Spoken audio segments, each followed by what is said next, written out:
کہ یہ جو میرا بھائی اتنی محنت کرتا ہے، نماز کے لیے وقت نکالا، وضو کیا، پاک کپڑے پہنے، مسجد میں پہنچا، جماعت کا انتظار کر رہا ہے، لیکن افسوس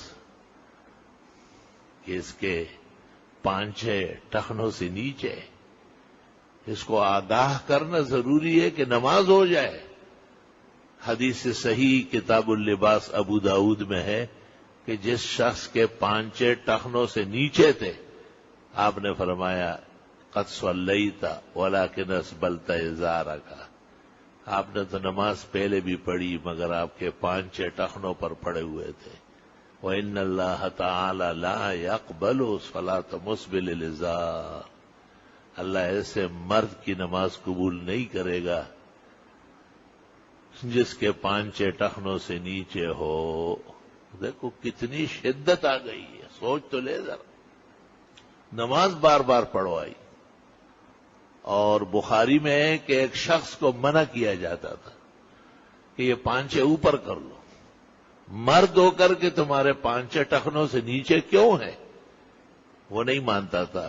فخسف بہ الارض، زمین پھٹ گئی. وہو یتجلجل الی یوم القیامہ، قیامت تک غرق ہوتا جا رہا.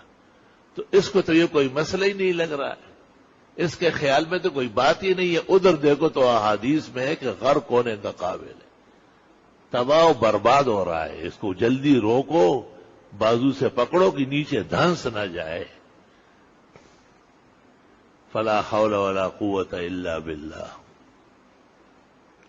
شمائل شریف ترمذی کے اس میں ہے کہ ایک شخص کے ساتھ آپ زمین پر بیٹھ گئے اور آپ نے اس کی پنڈلی پر ہاتھ رکھا اور فرمایا ھذا ماقد الازار، یہاں تک شلوار آئے گی، پانچے یہاں تک آئے گی، تھوڑا سا اور نیچے کرو.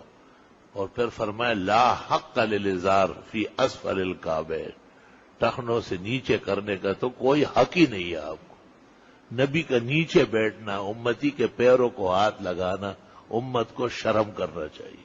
ڈوب مرنے کا مقام ہے کہ ان میں غیرت اور تہذیب کب آئے گی. اپنے آپ کو تہذیب سمجھتے ہو، پکے بد تہذیب ہے جو اپنے رسول اور نبی کے اتنے واضح ہدایات سے روگردانی کرتے. نہایت افسوس کا مقام ہے. یہ مثالیں دے رہا ہوں آپ کو کہ لوگوں نے مسائل کو بہت زیادہ گھر کی لونڈی سمجھا ہوا ہے. ان کا یہ خیال ہے کہ ہر مسئلہ اختیاری نہیں ہے. آپ غرق ہو رہے، تباہ ہو رہے، قہر نازل ہو رہا ہے، عقل نہیں ہے. ایک حدیث سن لو اس باب میں، ترمذی شریف میں بھی ہے، اور جب ترمذی میں ہے تو ابو داؤد، نسائی، ابن ماجہ سب میں آ گئی، اور صحیح مسلم کتاب البیوع میں ہے.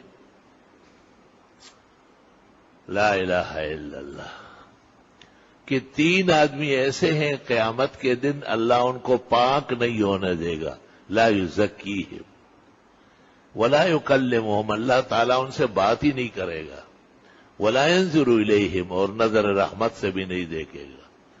المنفق سلعتہ بالیمین الکذب، جھوٹی قسمیں کھا کر سامان بیچنے والا، خرید و فروخت میں ناحق قسمیں کھانے والا. اور المنان، احسان جتلانے والا. کہتے ہیں نیکی کر دریا میں ڈال.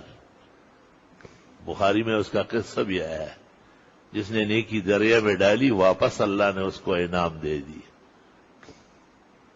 اور تیسرا وہ مرد، وہ مسلم جو شلوار کے پانچے ٹخنوں سے نیچے رکھ رہا ہو. وہی مسئلہ پھر پیش آ رہا. تو عجیب بات ہے کہ انہیں احساس ہی نہیں ہے، یا جہالت ہے، جانتے نہیں، یا غفلت اتنی بڑھ گئی ہے کہ ان کو ہمت نہیں ہے بیان کرنے کی.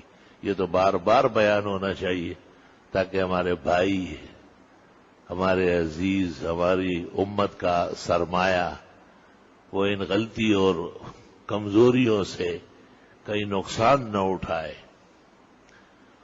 خطرہ بھی ہے کہ نقصان اٹھانے میں کہیں ہمارا بھی گرفت نہ ہو جائے.